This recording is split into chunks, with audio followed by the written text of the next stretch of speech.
is the Diary of a Lady Band Director podcast.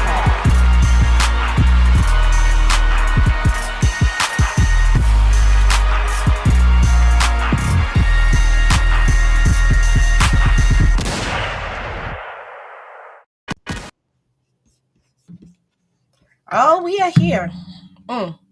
This has been, I feel like I should have had you on the show a long time ago, but I had to get my feet wet in PG County before you judged me first. All right. Well, I know it's been about 5 weeks since we have done a Diary of a Living Band Director. And it's because it's Bandtober. Is well, one, I'm fully back in all of the things that I do as a band director. And some of you know I took a little hiatus. I said I wanted to go to, I don't want to say the admin route, I just wanted to explore the clinician part of me. And I was getting a lot of demands when the pandemic hit, and then it kind of took off in a way that I wasn't, prepared for. So I took a break, and then it called me back, because that's, if it's in you, it's in you. And transferred from one school to another, and in the transfer said, you know what, Krystal, go ahead and do marching band again. And I had a way out because they didn't ask me to do it. A lot of times they ask you to do marching band, but they didn't ask me to do it. I just felt like the kids needed something, and what I thought they needed, marching band encompasses. So that, of course, led me to being busy as hell and not having any free time. And I had forgotten, because it had been since 2019, how much time being a comprehensive band director costs. Because, I was a band director, but having marching band, concert band, and jazz band now, all running simultaneously, is a lot. So thank y'all for being patient. I see we got Oscar right in the chat. You know how it go, Oscar. Go ahead and hit that like, uh, share with people, post it on your timeline, all that stuff. But without further ado, I do want to introduce our guest for tonight, the Benjamin McKnight.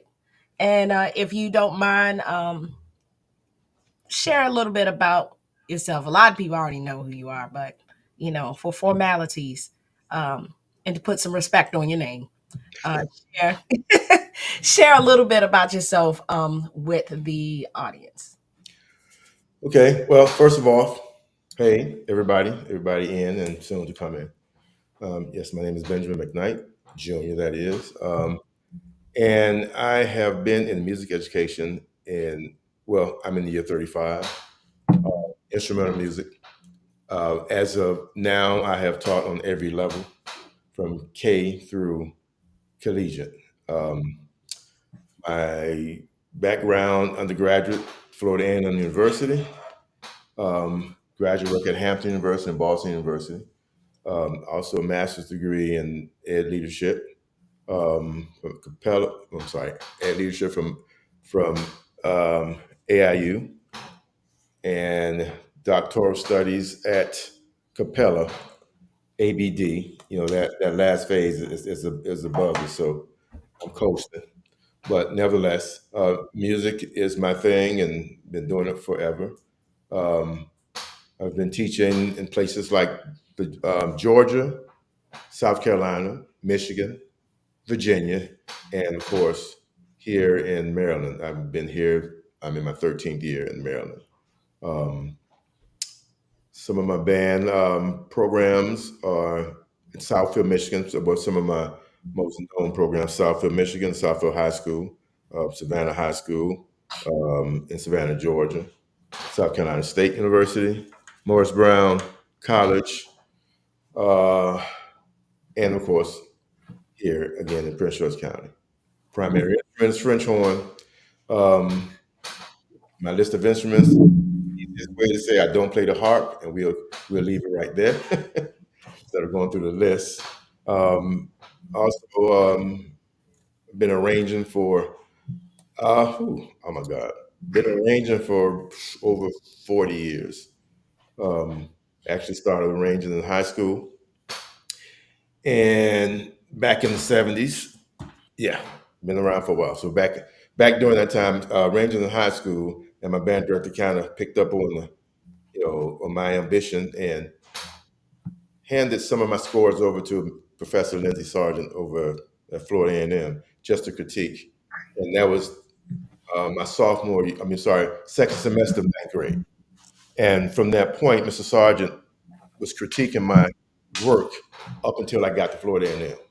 So by the time I got to Florida A&M, we had kind of catapulted into arranging, skipping, scoring, and going right to it, and been doing it ever since. My hobbies are, other than music, my hobbies is relaxing, golfing, and cigars. Yeah. You have a hobby other than music? I do. When I can fit my hobby in, I do have a hobby other than music. But most of my hobbies involve music. Like arranging is my hobby. So that's like my go-to when I don't want to think about students or teaching.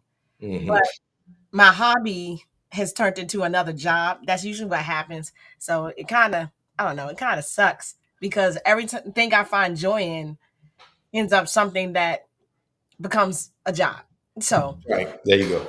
and what's crazy is every time I invite somebody on the show, as much as I think I might know or as I've prepared, I didn't know you started arranging in the ninth grade. You said the ninth grade? Hmm. I probably started arranging about, if I'm being honest, 10th grade, but I was making staff paper and putting it on notebook paper.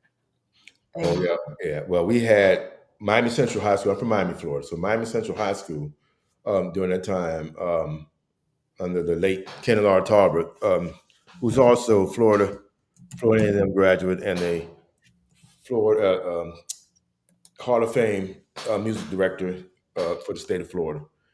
He actually started the program, kind of introducing theory, and we had a chorus teacher, Mr. Linger. Remember this guy?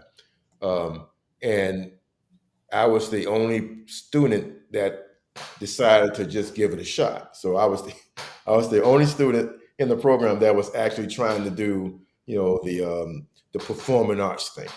And so it was a chorus class / composition. And I hung in there and we went from there. So when I did that first chart, in fact, that first chart was Sarah's Smile. A lot of folk in here probably too young to know that one, but that was the chart. And when I wrote it, I was so happy about it that I was showing it to other members, of course. We had some seniors and other advanced players who were like beast. So being a freshman, you had to earn your way. So needless to say, young man took my score and just tore it up and said, "What are you doing? You're a freshman. You don't know nothing about this." And it kind of rocked me, but I just moved to the side and kind of did it on my own. So that's when the director said, "Look here, let me see your stuff." And he just passed it on, and we went for that. But we did it by hand. Everything was by hand. We didn't have finale to test anything. You got on that podium. That's when you realized whether or not your stuff was on point, and even get into the core structures and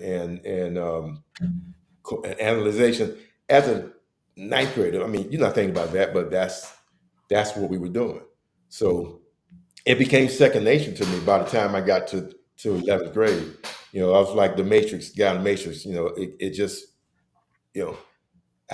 people would ask me, well, how do I know what I'm doing? And I would say the same thing. After a while, you just get used to it. So actually writing by hand and writing it relatively quickly. In fact, I remember Dr. Reed, Jerome Reed, when we were at camp one year, and he just made a statement, said, "Hey, I remember you, man, you used to write charts for us by hand," because I wrote for his high school director when he transferred. My director transferred to his high school. I was still writing for most of the bands in Miami. And like I said, writing by hand. And he said, "I remember you writing by hand, and that stuff was sounding like exactly like it was supposed to." But my question, I mean, my response was, how was it supposed to sound? But now I'm getting it. Now I'm getting it. And that, we just kind of came up, we were raised different. And the expectations were, do it right the first time. So even when I taught arranging, it's the same thing. I teach it that way, where you're going to do it by hand. Finale, they didn't touch that until after we got the fundamentals. So, but yeah, going all the way back to ninth grade, and that was Yeah, been doing it ever since. And that's cool because one, and we've had shows about arranging on here and about, you know, like the art of arranging. And this is without the computer, do you know what you're doing? And we've had this conversation ad nauseum because, you know, just because it sounds good on the computer don't mean it's gonna sound good in front of the ensemble. We know that. But we're gonna kick this off. Why this topic tonight?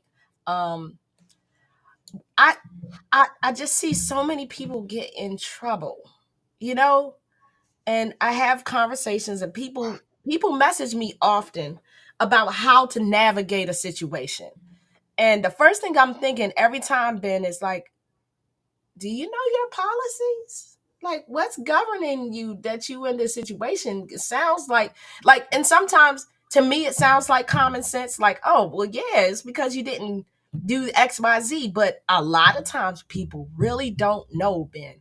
And then they get in a situation and they don't know how to navigate it. And my heart goes out because I'm like, you did all these years. Being a music major is hard as hell. You did all these years and you got the degree and you hopefully got a position that you like and you're growing in. And then a situation happens, whether it's a policy, procedure, or protocol you didn't follow. And that's the end of your career. And now that degree is a paperweight, you know? Hmm. So, um, but simply put, the things that our band directors and music teachers may have been able to do in the back in the day, you just can't do it no more.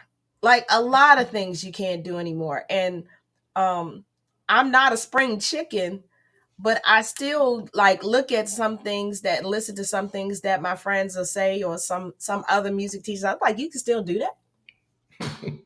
I was like, okay. So, and best practices are largely determined by, covering your behind. Hmm. I mean, that's why you should know about ultimately is a selfish thing. You first, caring about you and your career first, but of course, caring about the students and the community you serve. And someone in the chat said, "Did I miss the intro?" Yes, Rod, you missed the intro. Hit the like button. Um, but it's determined by the demographic you teach. You know, some things fly in certain demographics that don't, and it should be policies should be even across the board, but they're not. Um, and at the end of the day, it can be a career killer. So Hmm. that's why we're here to talk about this. I'm if you're just joining us in the chat, hit the like button, share this because this is gonna be an important conversation for young and old educators alike, the seasoned versus the just got out of the refrigerator and still yet thawing educator. This is gonna be really important. And first of all, welcome to Diary of a Lady Band Director. I see some what we call Diary of a Lady Band Director vets in the chat. And this is not the only podcast ran by a Black woman about everything band and music education, but I was the first, and I'm gonna take that credit. I was the first. And we will put the link in the chat if you want to come and chime in, because this is an important conversation, and we're gonna kick this off with the first question, and I'm gonna throw it in the chat as usual. And a lot of things start and stop with this question: do you have a union, and do you know your union rep? When I first started teaching, y'all, I didn't know what a union was, and they told me I was gonna be the building rep. They asked, it was a new school, new charter school, so you get a little history, I guess, from me, Ben. I started out at the charter school and it was a new school. They didn't have any policies and procedures in writing when we were having our first week of orientation. And it was crazy because I kept asking, what happens if a kid doesn't do this? And everybody kept looking at me like I was the Debbie Downer, you know. And lo and behold, we had some issues, but I was the building rep at 24 years old. You already know. I didn't know anything. I feel like I got set up. And I did. I got set up because I didn't know any policies, but I'm an inquisitive neurospicy person. And so I kept asking the wrong questions. And ultimately, I did not finish that school year, um, because I was asking all the wrong questions. And when you don't have tenure, that's a death sentence to your career sometimes. But I survived and I came back. So the question is, do you have a union? Now I know the answer to this, but Ben, you're gonna answer this because I talk too much. Now, what was the question again about the union? Do you have a union? And do you know your union rep? Oh yeah, well, Prince George County, yeah, this is union country, um, and the union rep, yeah, in my building. Well, we currently have in limbo. Um, Nobody wants to take that challenge on. Mhm. I have been the union rep before. Um, I choose not to do it in my building, and as I said to a union rep, because it'll be a conflict of interest. Because I have quite a unique relationship with the administration. So that will be a conflict of interest because, I kind of settle things, as we say, we kind of backdoor settle things so that's no drama. But I can always go to them and we can always go to somebody. But it's important because all places don't have them. I've been in places, for instance, I taught in Virginia, Smithfield, Virginia, very, very short tenure. And it was by design. One semester I had to go. And from there is how I got to Southfield, Michigan. But um, it was like the boss mentality. No matter what you do, they'll always have some leverage to hold. But those unions keep you, well, they keep you sane and they keep you safe. Um, so when you have those unions, you have things like policies versus procedures. You have things like protocol versus SOP, who people don't understand. Then you have, even with those policies and procedures, you have the federal, state, local, and your school level. You have to know what supersedes what. So at the end of the day, union gives you leverage. If you Leverage. don't have that leverage, my suggestion is, how you say back in the day, don't look them in the eyes and keep your head down, move up. When they come in on the sidewalk, move to the side because it's not much you can do. And that's the unfortunate thing, but it's not much you can do. Unions are important. If you have them, find out who that rep is in the building. You have a contract. If you have a union, most likely you have a bargaining agreement. Most likely. Hmm. Yeah. And I said to my colleagues in Georgia, because I've been there, taught that too, that y'all really don't have a union because you have an agreement. You have a piece of paper that you sign, and it's telling you where you need to be and what you need to do. Virginia does the same. They call it a union. It's not. They don't have a bargaining agreement because you'll know we have pages. You just sign a piece of paper and it says what you need to do and what your responsibilities are, but you can't go find anything to protect you. Nah, that's not bargaining agreement. That's not really a union. That's an association masquerading as a union, and you're probably paying dues. Okay, but you know when you have a union when, for instance, you have some flack and you know it's wrong, something that's going on, you know it's wrong, and then you have a grievance process you can file, Yeah. and no retaliation, or put it this way, you don't worry about retaliation. That's when you know you have a union and a union is viable. Um, but yeah, have one. Yes, I've always known my union rep in the places where I've been that we have a union, and definitely have hands on that contract. Read it. It's like you wouldn't build entertainment. Well, no, we do. People go to the hardware store and you buy an entertainment center and you just take it apart and start building it.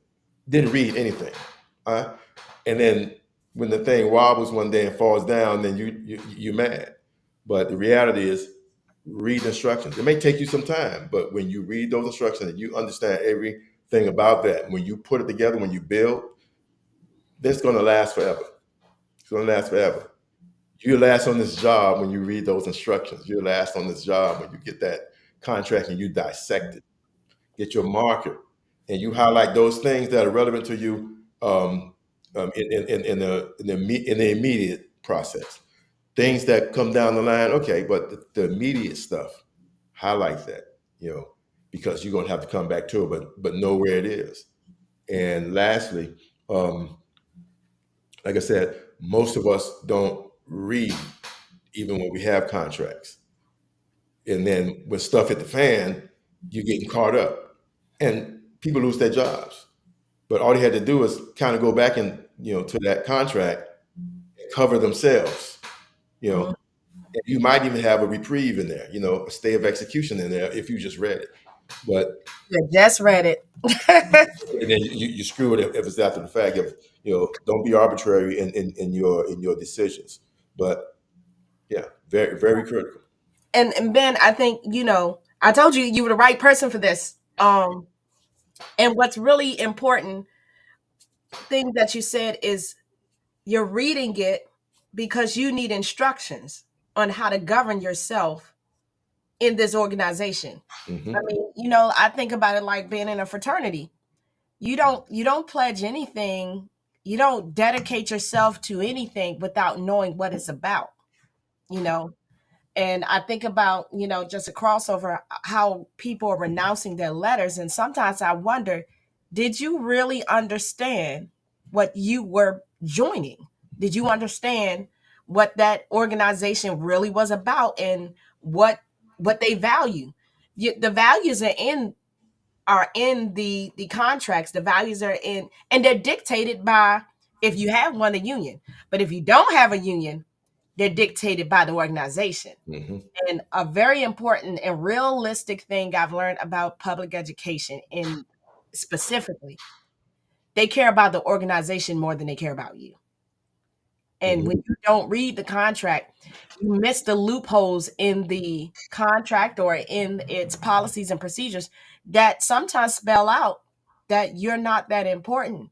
And if it ever comes between you and the organization, they're going to choose the organization. And that's beyond education. They're going to choose to save their behind every time. And the more realistic you are about that, the better off you are. Um, you got a shout out in the chat, says Miami Central's GOAT, Tolbert's best, Hubba McKnight. So you got your fam, you shout out. And I I Rod Rodriguez said in the chat he could not be a teacher without a union. When I was younger, I didn't know anything about a union, but my first year was a crash course. Um, the school had no policies and procedures. I should not have taken that job. I Hmm. was fully certified. I took it because I thought I needed a job. I just got to do what they say.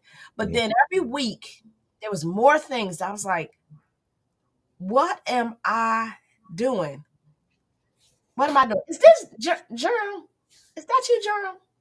Reaction. It's got to be one of them. I don't know your All right. Yeah, that's just drum, and I see Columbo Bailey. I see some drum majors up in there. Okay, good. We got a good audience. But you're right. I'm just saying you're right. I don't care if nobody else think you right, but I think you're right because I learned the hard way. I didn't read that contract. And I was signing in one day. My first job, this is 1990, I mean not 90, 2005. My first teaching gig. I was just signing in and out, and I was in grad school, and I was trying to do the grad school and full-time teacher thing, which is already hard. And I looked at the sign-in book and I saw the hours that I was signing for. I just happened to notice one day. And that thing, when I tell you the hours, you're gonna be like, said 8 hours. Now, I know how long a school day is. I'm not too far away from a school day. I said 8 hours. We're not in school. And then I said, wait a minute, we are here working 8 hours. It's like I thought teaching was about what, 6.5, right? Hmm. I said, we're working. The problem was I was in grad school and I had to go to a class. The class started at 4:30. That extra hour and a half was causing me to be late to class. And my good buddy, James Childs, who's the music supervisor for Baltimore City Schools, we were trying to explain to the professors, like, look, man, we want to be in class, but we still coming from teaching. But me, I was more late than everyone. And so I said, I can't do this. We were having stand-up meetings for 30 minutes every day after work. I thought it was normal. I don't know what teachers do. I'm 24 years old.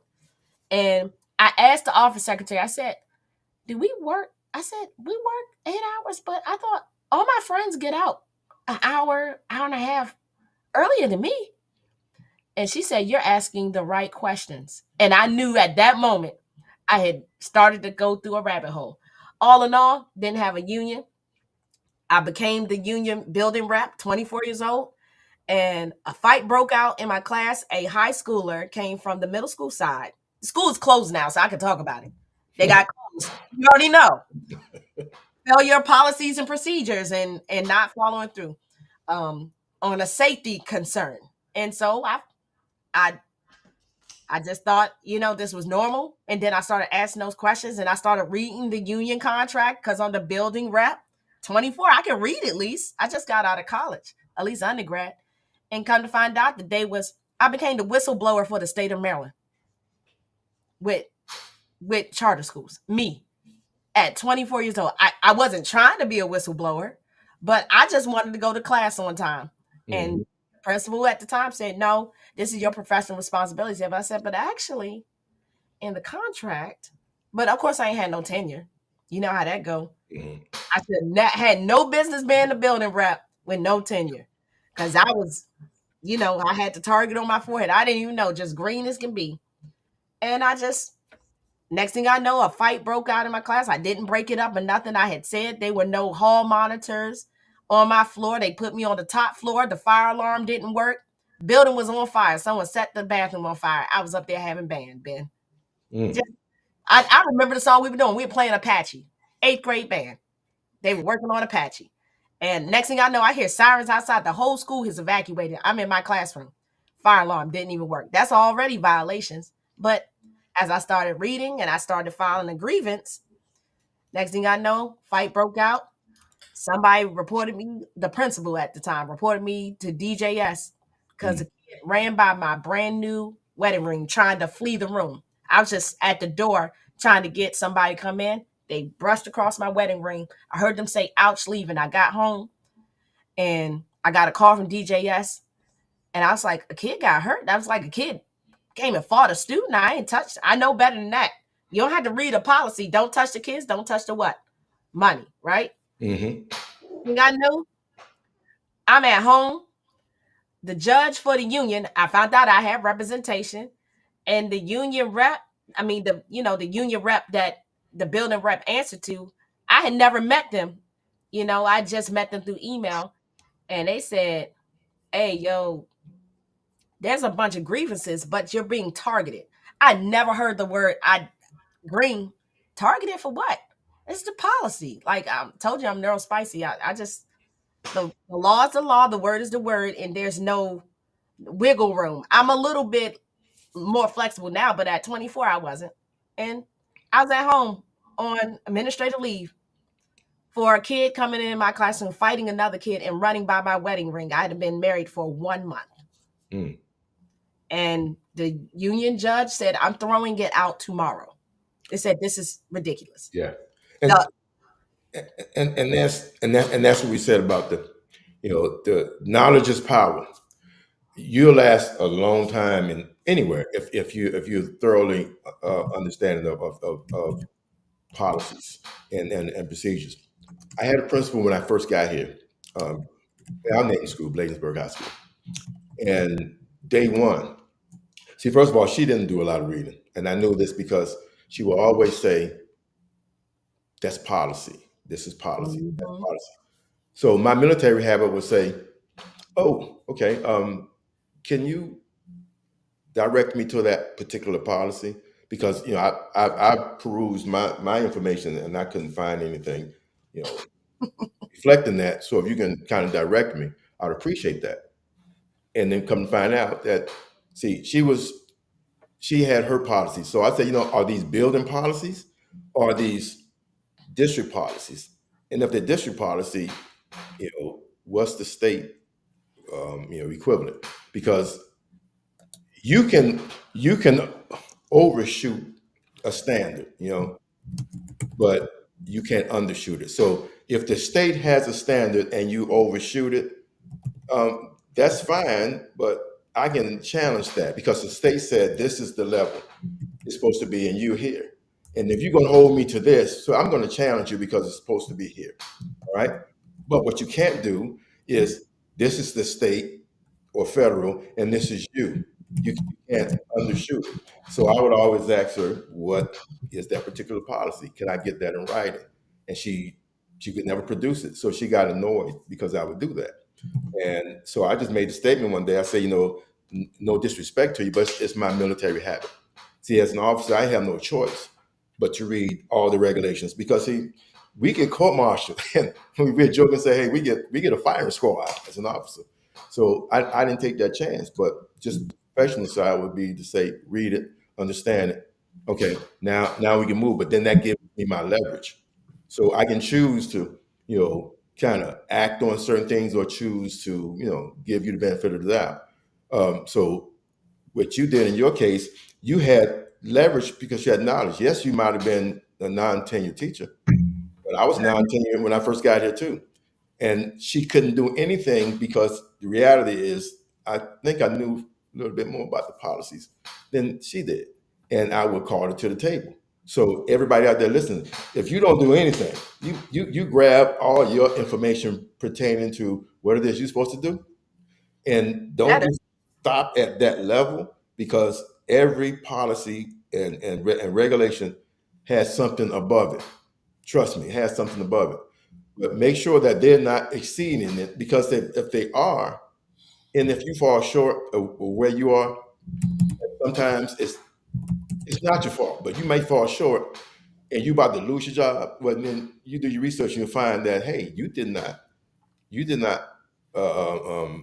Sorry, you met the standards. You just didn't exceed it. They want you to exceed the standards because they set them higher. But an entity higher than them had already decided that that standard is less than what it is you're expected to do. And I've seen people walk off, I mean not walk off, but lose their jobs because they didn't do their due diligence to find out, hey, you never did come short, brother. You just didn't read. And they got you, but once you're gone, you're gone. once you and oh boy, that's a that we need a collection plate on that. Once you're gone, you're gone. Now, I know that has some variance. For some people, they cannot follow a procedure. Maybe certain persuasions, the complexion, the protection for the complexion, or where, however you say it. But I'm a black woman. I know there's some stuff that will never get swept under a rug like it might get for somebody else. And that's just a reality. That's the reality of it. Once you're gone, in a lot of cases, that's it. Like I said, your degree is now a paperweight. Who Mhm. wants that? I just too much ear training, too many degrees, too many clock hours to go out like that. So I'm going to share real quick. Since we both are employees of Prince George's County Public Schools, I'm going to show people how many administrative procedures we are expected to be aware of. Now, I have a friend, Carrie Gilliard. When I don't know or not sure about administrative procedure or if it even exists, I called that brother on the phone on the way to work at night. I'm like, Carrie, is there administrative procedure? And Carrie, almost like I'm telling you, he's like Rain Man on administrative procedures. He'll tell me the number, he'll tell me the policy, and if it's under revision. I was like, Carrie, how you know all this stuff? This is a lot of stuff to memorize. So I do want to share this window, and I'm gonna get this right today. Here we go. It should be coming up soon. Look at this, my friends. Woo! Look at how many administrative procedures. We are into the 10,000s. Mm-hmm. So for my friends who want to relocate, because you think the money good, and it is good, me and Mr. Benjamin McKnight will assure you that when you have a strong union, your pay tends to be stronger. That tends to be. Am I correct, Mr. McKnight? Oh, your pay is very good. It don't even tend to be. It's very good. I'm just But putting it out there for you guys. I see on this page, I see you Southerners on there. Y'all better come up here and get this money. if you come up here, though, you bet to know these administrative procedures. Yeah. You better know. Because the minute that you falter on one of these, it isn't I got you. Mm-hmm. And other people want that money too. And you just put yourself in jeopardy. I don't know 10,000, But I know the ones that I need to know the most, especially that field trip packet, Mhm. because bands travel. And I just think that, we're still getting got by that same thing, y'all. We're still getting got by just not reading. They used to say something about us from the culture. They used to say that you want to hide something from somebody, put it in a book. Well, now it's online. Mhm. The link. So I just wanted to put that out there. Thank y'all. I see we got some more people. Please hit that thumbs up, that like button. We need it. We got merchandise now. I'm about to buy my own merchandise just so I can flex with my own shirt. But it's very important to, one, work somewhere where there's a union. And if you don't work somewhere where there's a union, you have to do a lot of due diligence in reading policy to make sure that you know what you know what you're dealing with. You know what you're building behind and getting behind, and what the mission is and vision, and how much they care or don't care about you. That cool? All right, we're gonna go to the next question. This one has come up. This is kind of a spinoff on this. If you have a union, does your employer or school system give trainings on policy? That's the question. And And here, this is a funny thing, and I don't want to throw the district under the bus. Um, we have a disclaimer. We do, and it's through School Safe and all these online training. And vector. I've said day one. Um, that's the passing of the buck to me. That's the same thing we do when we give a handbook. And I said earlier, I didn't care whether or not you read the handbook, but I'm gonna hold you to it. That's what it is. Because a lot of the training it be so ineffective. you know. And again, I got a military habit. It's a certain way I think things should be done. If you really want them to get it, there's a way that they'll get it and they'll retain it. But and then we hear a lot. Well, you all are educators. You're educated, and you should be able to do this at your own pace. It's that's fine, but what about that young person who don't have a clue? I'm not saying young person. I mean young as far as age. I mean young. I mean inexperienced as far as this process, because this could be overwhelming. And you just showed that whole, all these administrative procedures. That's a lot. And when you mentioned Carrie, and that goes back to what we said earlier, take that highlighter and you go through and highlight those things that you're gonna come through in the immediate future. You're gonna see those things or have those issues in the immediate future. Highlight those things and then let that be your reading material. But all in all, it's that training. We can miss a lot. And yes, I see it, we be in the in service trying to do a training, and it's so much missed, and then it's confusing to a lot of people because reading that administrative procedures, it's like being in a law firm going over contracts. that's what it is. Look at the verbiage, you can get confused, and then it's not really room for interpretation. It's what it is, but you end up interpreting stuff, and like you say, that's how people get burned. And then sometimes the pride get in the way. You don't want to go ask somebody. I Oh, got there's a young man on this feed now. We go way back to freshman year in Livingston College, 79. We go way back. And he'll tell you, I'll pick up the phone in a minute.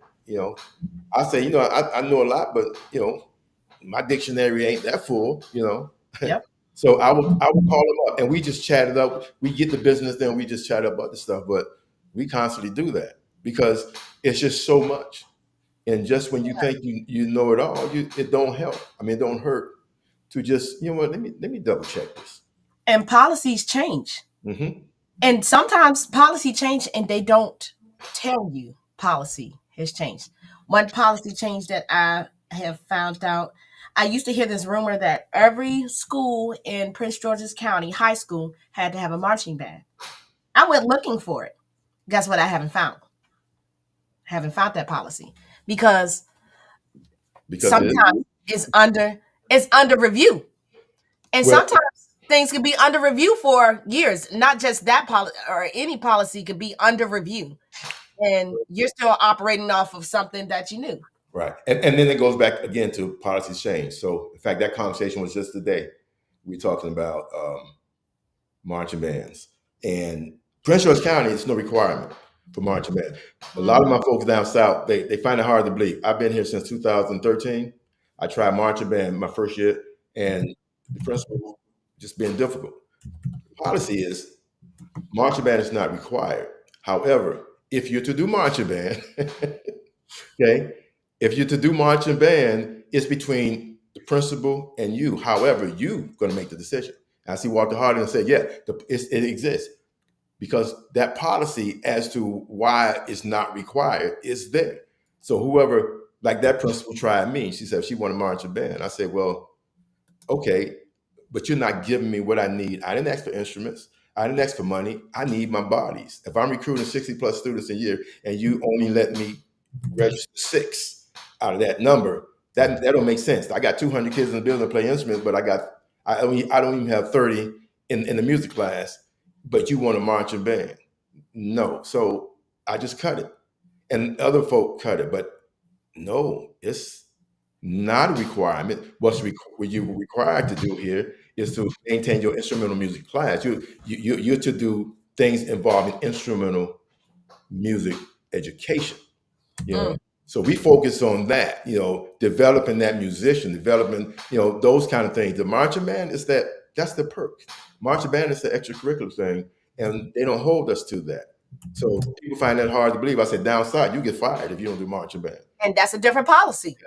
It's different policies for, and I learned a long time ago, trying to explain to somebody from somewhere else about your policies versus theirs in a fixed mindset is an uphill battle. I tried to tell somebody that I could not get fired for not doing marching band. And someone would say, you just one of them ladies. I said, I'm not saying I'm not doing marching band. What I'm saying is, when it comes down to my end of the year evaluation, they will never bring it up. Not a smart administrator, because if they put any documentation about the condition, size of your marching band, Walter Harley said it in the chat, there is no curriculum. Prince George's County operates in curriculum or nah. If it ain't got a curriculum, it's off the table. If there's no policy behind it, there's no procedure behind it. And if there's no procedure behind it, there's no protocol behind it. That's why I put these P's. So you can't penalize me because I got 26 kids in my marching band. And that's exactly how many kids. No, we've grown. We're now up to this week, because every week is gotten more and more popular. We're at, I believe, 32 horns. And that's great, right? But to somebody from another region who say, you don't really have a marching band, my principle would be, why did you have 100 kids? That's not the policy and procedure. They care about who's registered in the class versus how many come after school. Yeah. And that's just the procedure. But somebody told me, oh, no, you don't know nothing. I said, I know my policies and procedures. So that's important to know, is what does it really say? The letter to the law, right, Ben? The people who have longevity because they can produce, but they produce within the protocols, policies, and procedures of the letter. Some of us, I've known a few people who have lost their positions in doing the things that were outside of instruction. And if they had just not done so much outside of instruction, they might have kept their position. Sometimes something happens, they ask you to do hall duty. It's not in your policies or procedures to do. Kid gets hurt, you try to break them up. The union is willing to sacrifice you because it wasn't in the policy in the first place for you to be in the hallway watching somebody else's class. I may sound like a cold jerk at 43. Somebody asked me something. I said, I'm sorry. I would love to help you if there was a policy behind. I sound like Walter Harley. If there was a policy behind me assisting you in this manner, I would be willing to help you. But at this time, because there's no policy or procedure behind it, I will have to yield to that letter of the law, and I hope that you are able to find somebody to help you. I will not. I will not sacrifice not one of the 3 degrees for it. There you go. Plain and simple. So that's it for y'all. Listen, I got 16 people. I got more people watching. If you ain't hit that thumbs up yet, if you haven't shared it, share this. We got a rattler on stage, and he's infamous, in a good way. But we got some other people in the chat. Share this with the young and old. Doesn't matter. Seasoned and freshly thawed, because this is the stuff that is ending people's careers. Mhm. We're gonna move on to the next question. Do you have a band handbook with your own policy and procedures? And I'm going to say the second part is, if you do they align with those of your school and district? Because you can make it all up, but my handbook got sent back to me for amendment. I was asked to have one. I was going to do marching band, and I already had one. But my AP cross-checked it against administrative procedures and found the policy in it and sent it back for amendment before I can put it into law and have students and parents sign it. So that's the question. Do you have a handbook? Well, and actually, I have several. However, since being on the K through 8, because we operate in on a totally different system here. So I go strictly with district policy. Anything that the district requires or the district prohibits, that's what I'm going with, because I don't have after school practices. I don't have marching band. I'm not doing any of the extra stuff. I'm doing classes. So You're living a good life. there you go. I mean, hey, I'm not even complaining now. And Just send the kids down the street to me. yeah, hey, look. I mean, and the crazy part is, like I say, the good problem to have is we need more instruments. I mean, I remember the first couple of years, I barely had kids. I mean, I literally had 20 instruments to share amongst the handful that was in there wasting my time. Now we got them all over the place, to include orchestra and technology. So my rules are real simple, and the school handbook, we just follow the rules of the school handbook. I'm sorry, the handbook of the school and the district policy as far as instrument issues. Like you say, the field trip, anything we do is straight district stuff. Goes So, back to administrative procedure number something 10,000. right. So, but prior to that, yeah, I have thick handbooks, because that's you have to have it. And my handbooks were always aligned with whatever the policies were. You can't be a renegade, and you can't go, you want to do these things to kind of stand out. And I've seen people do it. They have things in the handbook like dealing with money or dues and various camps. And that's outside of what the school policies are. People get burned, Mhm. And so I don't, like I said, I don't waste that energy doing it at this level. But even when I came here, to the high school level, I had to align that handbook with Prince George County, and what I saw that it was Prince George County is cut and dry. It really is. You really don't need to go outside of No, you don't. anything else. You just adapt. You just adapt your policies, or shall I say, you adapt those policies to what you're doing. You don't adapt what you're doing to the policies. You adapt their policies to what you're doing, and what's kind of outlandish based off what they require. You move that out the way, because it's not worth you giving up, that livelihood. It's not worth it. And I'm approaching retirement. I mean, I could retire. I'm probably not. I could retire sooner than I had thought in my mind. It kind of happened a little quick. But I have a handbook. And before I thought about doing marching band, I had a handbook. See, the key is, before I even thought about bringing it up to my administration, because it wasn't required, I said, let me put the handbook together. And a big change for me is that now I also teach non-visual performing arts magnet band kids. And so I had to include the policies and procedures for them that are different than a VPA kid. VPA kids have to go to solo ensemble. VPA kids must go to festival. every single body in the room. That's policy and procedures different from a kid who's just in what I call basic band. So I'm gonna share with y'all not a lot, and if you want to see mine or I don't know, please ask Mr. McKnight. He's a goat in this game to see his handbook if you need something to guide. But um this is what mine look like. I don't know if it's sharing yet. I think we are. Here we go. Bam. Boom. Bada bing. So, got the gear. Every year you should revise it. Table of contents, program overview, introduction of staff, hierarchy, who is responsible for what. Parents guide, band boosters as an organization, rules, expectations, procedures. Walter Harley, I hope you're proud. But all the way down to finances, student finances, how I'm collecting. The schedule is in there for the year. Look at how long this is. I did this on my own. I had what a Class A uniform is. Extracurricular band. Now I had to add that because of marching band. Replacement fees for the uniform, auxiliary uniform, cost and fees, broken down, itemized. A link for my school bucks for students or parents to be able to pay their fees online.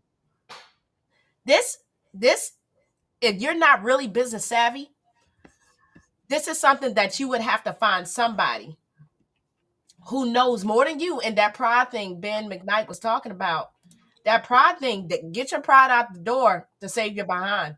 I'll ask anybody, how would you do this? You got a lot of band parents who are really savvy with these type of things, but I had to put policy and procedure because I just didn't trust. My band schedule is hyperlinked in here. You gotta, if you're gonna hold them to attendance procedures and policies, you gotta give them dates ahead. Some of us don't plan well enough to even have a handbook, and that's when we run into problems. Mm-hmm. I think when you haven't written it and made it plain, so to speak, that's when you get in trouble. Mm-hmm. That's my opinion. I'm sticking to it. With handbooks, I think Ben, you hit a alignment with the policies that already exist. So to have a handbook, you gotta know the procedures of the bigger governing body before you set yours. You can't just go rogue and say, "Well, I'm gonna tell the kids can do 27 push-ups, and if you miss one rehearsal, you kicked out, but the kid paid $200." That's probably not practical. You're gonna have to have some hierarchy of protocols for if a student doesn't come in on time.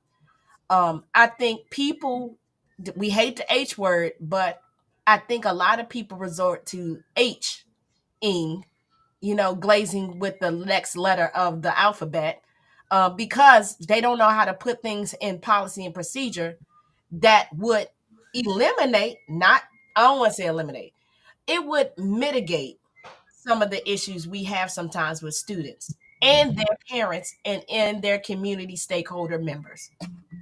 What do you think, Ben? Well, yeah, I totally agree. And as you said, for people not to misconstrue a handbook with a SOP, because it should be an SOP. Because a handbook, we call it a handbook. You know what? We call it a handbook just by habit. It's creature of habit. Handbook is what people have been calling for years, but it's an SOP. Because as you were going through yours, and it was interesting because I kind of perused a couple of things, and I said, okay, well, yeah, use that too. But what you really did was set up operating procedures, standard operating procedures for your program. Because each program, you might do some things different, but you got everything that's relevant to how you're going to operate. And then you even have a breakdown for, let's say you got some assistants, you got some new people coming in, they can pick up their handbook and they have a procedure, they have a standard operating procedure of how they're going to do something.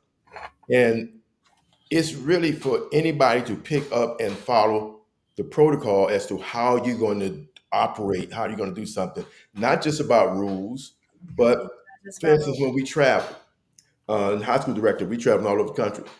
In there, I included the travel plan, how the procedure, how they come in, how they bring their luggage and set at a certain place and certain stations checking in, and so we have the accountability, how we load the buses, how you unload the buses, what we do, we get everything regarding that trip. That was a protocol. Everything we did, how we did certain fundraisers, how we enter in stadiums for performances. These are things so that when you walk in, if you take a little break and you come back, nothing is out of whack because Nothing is out. everybody knows how to follow this. Even your most lame person, and I'll say lame, I did lay persons to know how to follow it, and without tripping anything up, because that's the most important thing. Is your structure, is it disrupted? Because if it is, you got bigger fish to fry. You got a band to run. All right. So those little things are going to become big problems. Those a lot of little things are going to become one big problem if you just keep letting them go. But if you have a SOP or handbook, as you want to call it, Standard operating yeah, procedures. that's it. Your Bible, how you're going to do things, and it's even for yourself, how you're going to do things. Because you might haven't done something in a while, and you go back and peruse through it. Okay, this is the way we're going to do this. To remind yourself.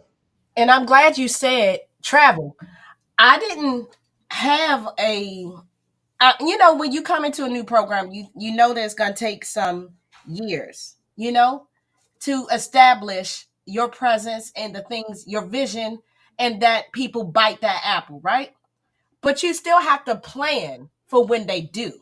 And you have to plan for the things that are unforeseen. You have to almost plan for the visions and the hopes and dreams that you want to get to. I did not think that we would get to be invited out of town in my first year teaching at Suitland High School, but we did. But I'm glad because in the handbook, I already had field trip, travel, journal, bus, and hotel rules. You got to have them. What does the procedures look like when we're off school grounds? I've had students, I learned the hard lesson, say, well, I wasn't on school grounds, so that doesn't matter. Because that's how they think. And you'd be surprised how many parents think that way too. Well, how you kick my child out of school? They were not in school. How'd you kick them out of band? Y'all were at a band battle in Newport News. But there's still extension of school policies. You have to make it plain for you and them. And I'm glad I have great mentors.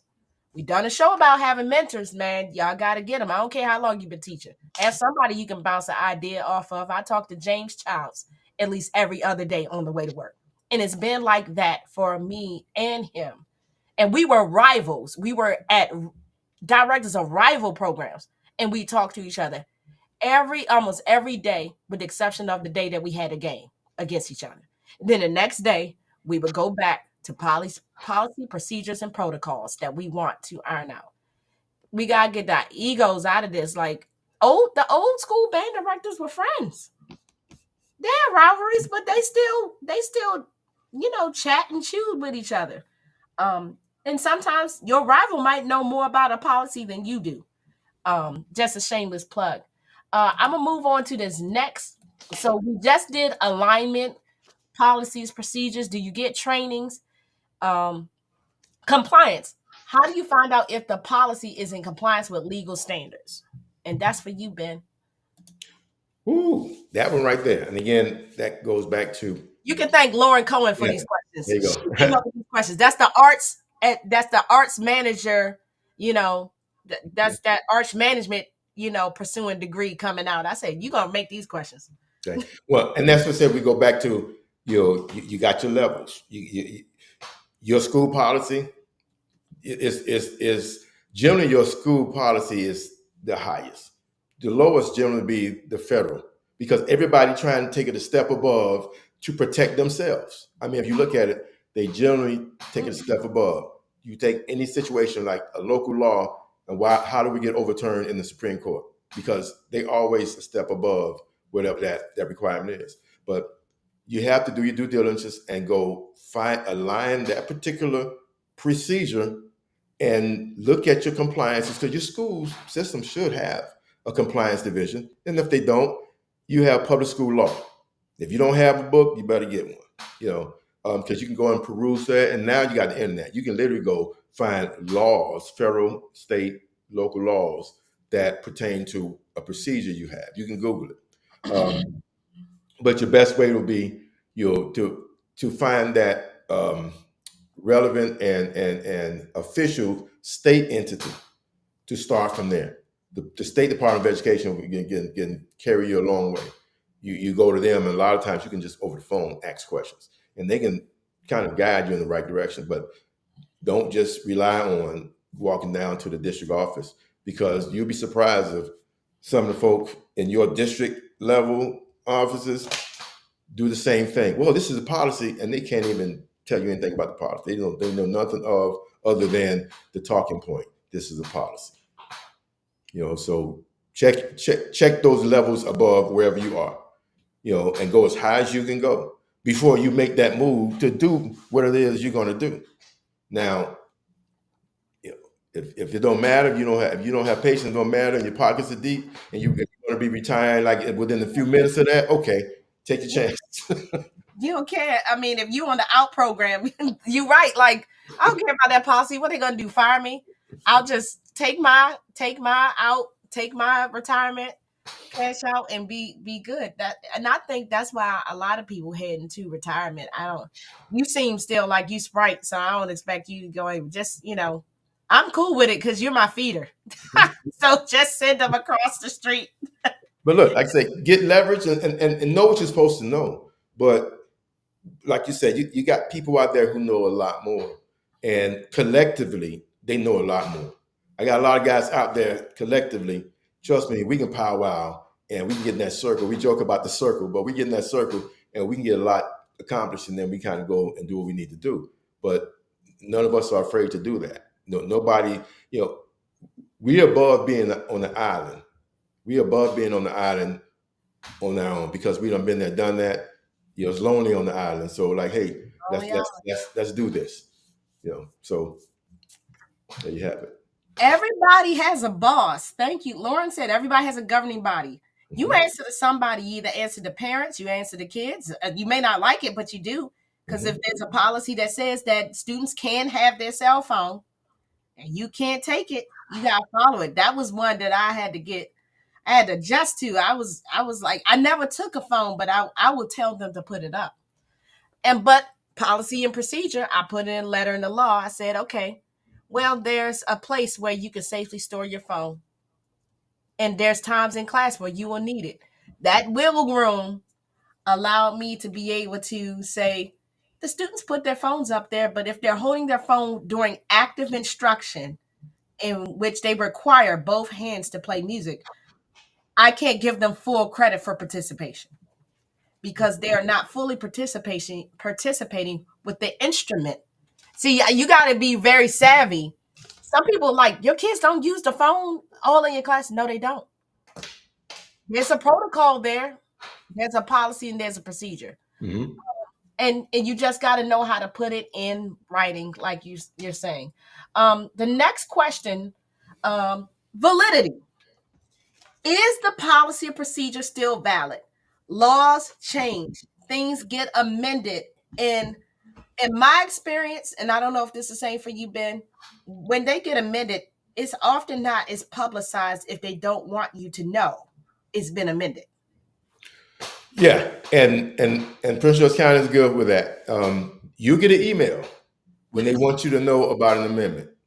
Other than that, you'll get your backside handed to you on your way out and saying, well, that was an amendment, because see, you like say you're operating on old news, but you're gonna hold us to it. So as you say, you come here and they pay you big bucks, they expect you to read. So you gotta do your due diligence, because the contract, even though we have it, you're supposed to get a copy of an amendment every time we do it, but they'll post it. Union will post it, district will post it, but that's the problem. They'll post it.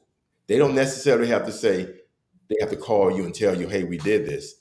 They'll post it. They'll send you email. You don't check your email, and I've been in many situations where something was changed and I happen to be just cleaning my email and I go, oh, snap, I was that close to breaking that particular policy there. You're like, wow. So yeah, you have to be careful with that. And this is catch 22. Look, at the end of the day, it's a million things you have to worry about. And the best thing to do is we say we use your common sense, your band sense. No, use your band sense or your music educator sense. Because there's a difference in common sense. You have a gut feeling of if something is right or wrong.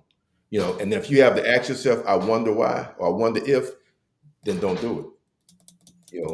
If you have any slight doubt, I wonder if, don't even think about doing it. Don't do it. Just don't do it. Do all your research. Somebody said here, yeah, you can't find it on that level to answer that question, then you take it to the next. But even when you get the answer, if there's a higher entity, find out from there, because an amendment could have happened and they didn't get it. And again, I use the quote again a lot, the military habit, because I've seen so many officers get burned.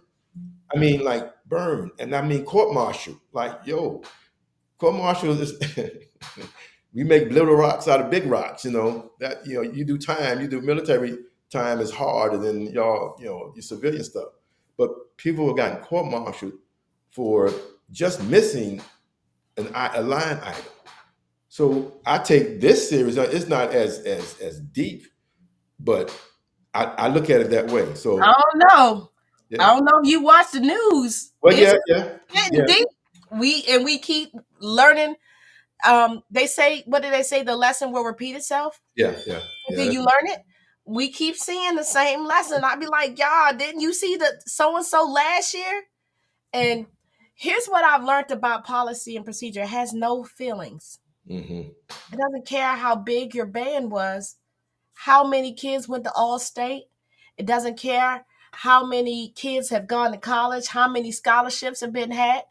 Break the right policy and watch a procedure happen, and you become the example of a protocol. Mm-hmm. That's why I said, oh my. And then if you have to explain it and your feelings are doing more of the explaining than the letter to the law, you're probably breaking a procedure or a policy. That's when I feel myself, well, that's not right. I was like, wait a minute. Pump your brakes, Krystal. What does the letter say? Oh, it says no. It's just no. But I have some people, I know I'm a loudmouth, whatever. But people say, I was like, because I've learned the lesson the hard way too. Like I want, teaching has a shortage, and it's not a shortage, it's a whole nother issue. But I teach K through 12 internship class at UMBC. I see them when they come in the door as freshmen, and I see them out to the classroom. I am the person that sees them from beginning to end, from their observation hours all the way down to their TEKs. I'm the person. So I know policy and procedure, and I know every district's policy and procedure. You have to. If you've ever been an internship supervisor, the first thing they did is gave me a handbook that was like the Bible. I said, oh, I just want to get some college teaching experience. And I found out I like that. And I like policies and procedures because I want to see teachers win. And we're not going to win when we put our feelings in there. Well, so-and-so, my band director, and yeah, your band director was band directoring before they were the internet. Mm-hmm. Yeah. Like if it's before the internet, some things have changed, brothers and sisters. It's changed. So I do want to say thank you. We got a few more questions, but this is a wealth of knowledge, y'all. Ben McKnight is sharing, y'all. I mean, the chat is popping off. Y'all are sharing some gems. Share this with a young, old, new, seasoned, just freshly thought band director. I don't want to see y'all, because then y'all message people like Ben McKnight or Walter Harley after you in trouble. They can't do nothing for you. Especially if you ain't got a union. That's all we can say is hire a lawyer and be quiet. Right? Hire a lot, stop talking. Because because you're already telling me that you don't know any of your procedures and policies. And if we're in the same district as you, be like, hey, don't talk, don't say nothing else. Hire a lawyer, and may the odds be forever in your favor. That's where we are with you. Money. We can't have this conversation without talking about money. Um, you run a marching band, you're gonna deal with money. You run a performing ensemble, you're gonna deal with money. So WTF is not the one you think. Who the financer? Who is the person responsible for the money? Well, it better be your bookkeeper. It better be your book. It better be the authorized person in your building, your treasurer, bookkeeper. It better not be some parent. It better not be your boy, your crew. It better not be you. Don't do no cash app. Don't you do that. I got a link. Yeah, and so oh my God, don't have a bank account. None of that. I mean, look, and not gonna name names, but some years ago, a young man who doing a fundraiser, and it was like spur of the moment thing. So he didn't have time to do anything but collect the money, but he couldn't hold on to all the money, so he went and held it in his bank account. Yeah, wrong answer. Wrong answer. I say, brother man, okay, first of all, I need you to go get that money like yesterday. And yeah. Right. And I need you to wait by your bookkeeper's office. You need to be there before the building open with that bag and waiting by your bookkeeper's office. And you literally need to make her feel like you were there all night. And don't say a word, preach a word of you going to the bank. And hope that bank deposit, hope you never get an audit and they see a large amount being deposited into your bank, because your career is supposed to have ended once you made that deposit. And then, I mean, he wasn't planning on doing anything wrong, but he didn't want to leave it in the building. One, you shouldn't even have the thing because you didn't follow procedures, protocol to even have that. Now, that district he was in, I didn't know the procedures, but I know that you can't do that. We know what you can't do. Yeah. So your financier that person better be your bookkeeper. Look, have the kids turn that money into the bookkeeper. If you're doing that stuff, let them turn it in there. Don't even use a parent of your organization. Please don't. Please don't use a parent. Yeah. I'm glad you said it. The first thing you said is it better be the bookkeeper. I had to take a colleague to the bookkeeper. I said, "You asking me questions that the bookkeeper has to answer to. I'm not going to tell you what I think or even what I think I know, because the person who handles the money, your school bookkeeper is held to a high standard of morality when it comes to money. Because if the money comes short, they are the first person they go to. Yep. Not even you. So that person knows policy and procedure like the back of their hand. It better be the bookkeeper or whoever is financial officer, whatever name it is in your district. There is one. Mm-hmm. Even with band boosters, I learned this, from Walter Harley, is that often band boosters have a 501(c) because it saves you, the director, from if something does go wrong with the money. It's not attached to the school. It's not attached to you. Not saying that they can't be attached, but it's just an extra level of protection. I'm gonna hit the share button on something. Y'all know I'm techie. I had a parent meeting. I have parent meetings once a month on Wednesdays. And one thing that I've learned is transparency. In your handbook, in that handbook, I have the fees for the year. And it's because we do a lot of things differently in a VPA program. There's some, like, kids are expected to buy a professional mouthpiece. These are expectations. They're not policies and protocols, but there are expectations. And so you do sometimes have to say, okay, well, we're going to go to Hershey Park and we're going to go to this competition. It's already on the calendar. It was in the schedule. It was in a handbook. You knew it was coming up. If you want your child to participate, April, ours is May 10th, I think. No, May 12th. We're going. But I already have the means of what that's going to look like. I have the means because I should.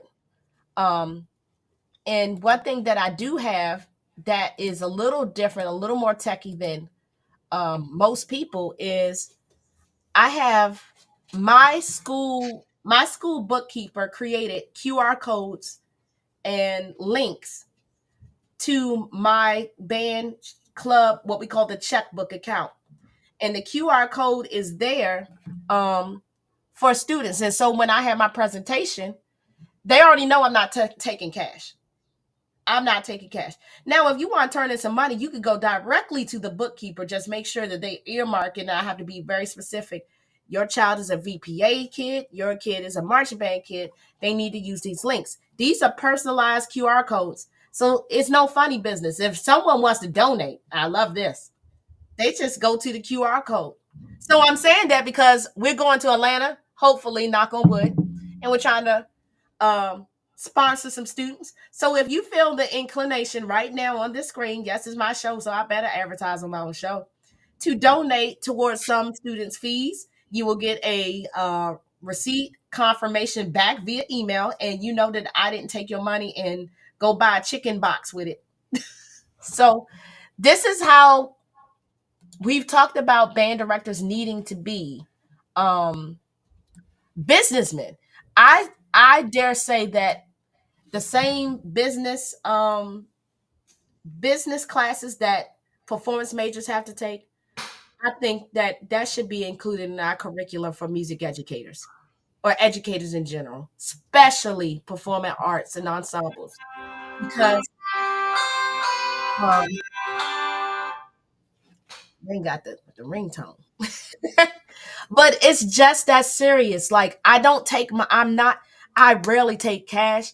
And if there is ever a moment to take cash, the receipt book is out and it is going directly to the bookkeeper. And I'm asking the bookkeeper to send an email to this parent saying that I have documented that their child has submitted money. I don't play those games with money. I have been audited in my career 3 times. Neither was because somebody suspected. Well, no, it was. Let me be truthful. Someone suspected because all someone has to do is say they think. They just have to say that they think. It can be somebody who don't like you.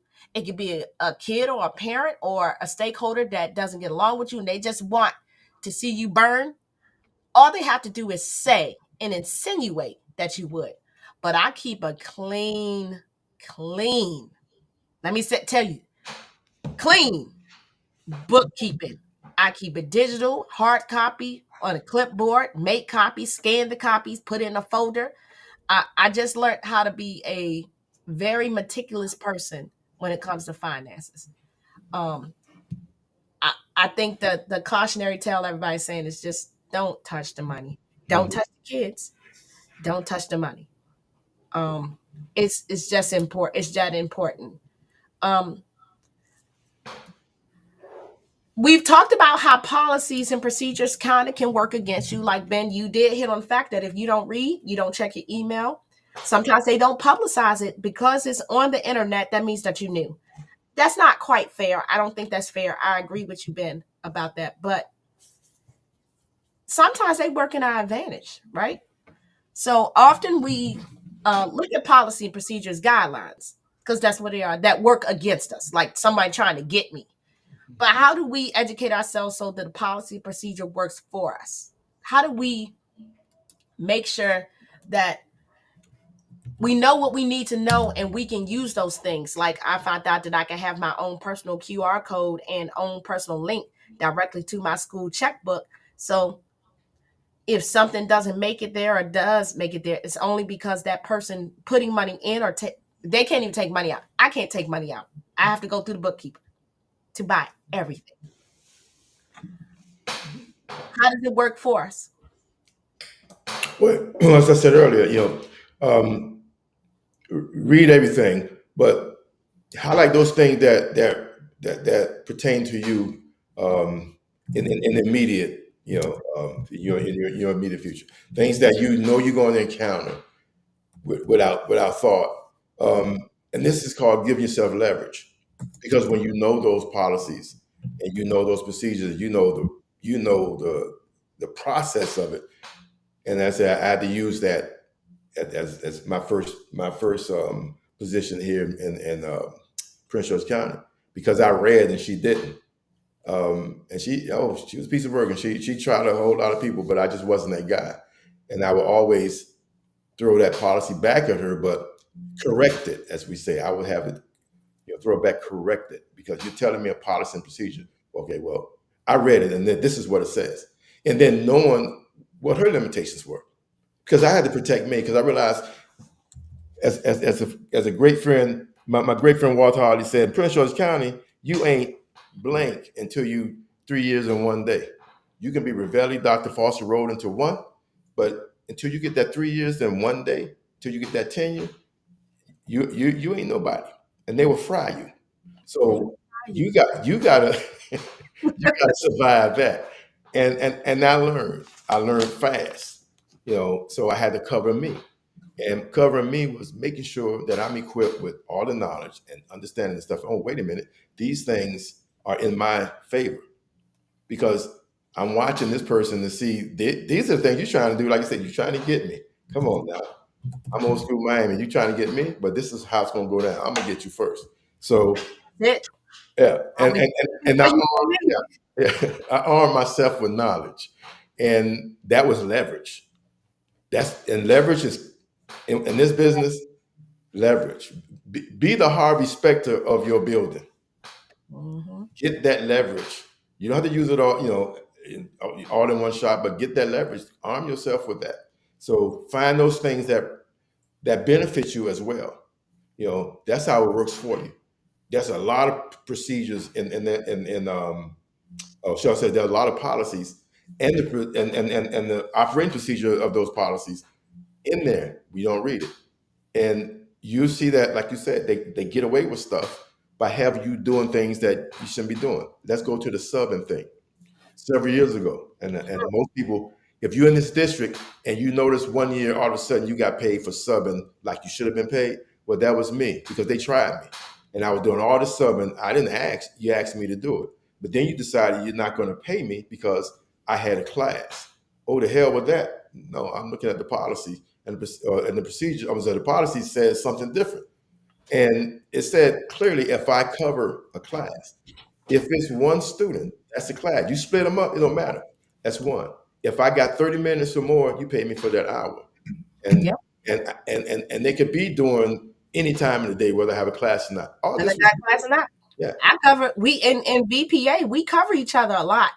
And that works in our favor. This policy works in our favor because we tend to not want other people to cover our classes. We don't want a sub true story, just gonna eat all of the band snacks, because the kids told on one sub that said the kids was like, Miss Williams, she was under the desk eating all our snacks, and the kids, and it's bad when the kids the kids don't touch it because they understand the policy and procedures with it and who is this for.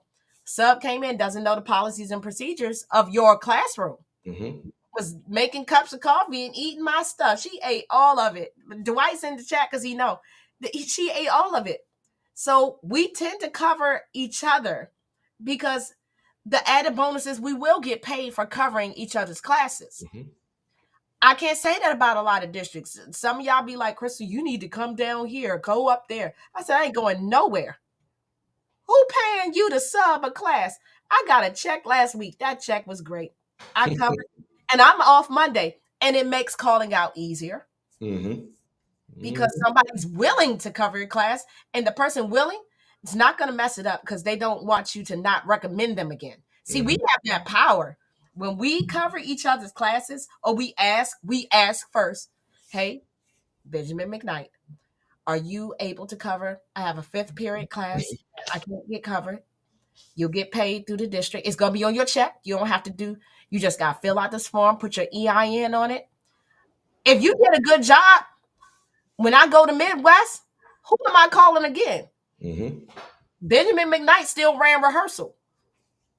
The sub that ate my snacks wasn't even making kids sign the attendance. Like every time, she would never do the attendance. I said, we can't have this no more. But in your favor, policies and procedures are a double-edged sword. When you don't know them, they hurt you. But when you know them, they uh they can enhance what you're doing, and they can uplift and give you leverage, like Ben said. So I hope tonight we're right at 8 o'clock. I said I'm gonna do it today. I'm gonna do an hour and a half. Grades are due by midnight. I got some last minute chicas who are trying to get something in. Here's the thing: I can decide to take it or not because we have a policy. After 1 week before grades are due, we don't have to take it. But I got some freshmen that are wet behind the ears that are trying to figure out things. But for the most part, it's policy and procedure that's protecting me. I already synced my grade book, but I got one that's trying to play catch up. And that's my decision to extend that. But they're not getting anything over a 50. Policies and procedures. Can't give a 0. But I give you that 5-0 Yeah, I give you half of it for showing up, but for showing up. it's still failing. But hey, If a 0 of 50 makes you feel better, yeah, at the end of the day, to me, an F is an F. But yeah. whatever makes you good. Walter Hawley said his grades are done. Thank you. This was a very educational talk. And first of all, I thank you, Benjamin McKnight, for spending your afternoon with Diary of a Lady Band Director. I've learned some things about you. Maybe you've learned some things about me. My students said that they thought I was 57. The dance line. I was like, I ought to give y'all all donuts now. But this is the important stuff about music ed and band directing that we need to get back to help us all grow and thrive, survive and thrive in this craft that we all like. So thank you again for sharing the stage with me. I believe next week I will have a show. I'm getting out of Bandtober, sort of, kind of. It's gonna be everyone should not be a band director. Is the next topic. So I'm giving y'all a preview. Everybody should not be a band director. I didn't say cannot. I said what? Mm-hmm. I can't bowl. You won't catch me trying to run up against my husband and my son in a league. It's going to not be good for me. I should not try that. Can I? Sure. Should I? No. So thank you again. This Diary of Lady Band Director. We're gonna be signing off, but we do have the link up. I will stay for about 3 minutes if you want to come on. I think the link was posted at the top, pinned at the top. Yeah, it was pinned. Maybe we'll repost it. But if you think this was good enough, peace. It's got pinned, and Benjamin, if you want to stay on, if you think somebody's gonna answer, the man of the hour is Julian J. Luke. He holds all the Infinity Stones. He's a Siphonian. He's Panhell. He's all of the things. He likes pledging. That's All right. It's like pledging. And thank you, Mr. Harley and everyone else. Hit the like button on your way out. I don't know if we have anybody backstage. Julian? No? Oh, 220. Great. All right. All right. Y'all have a good evening, and I'll see y'all in the next show. Everyone should not be a band director. Good night. God All bless. right.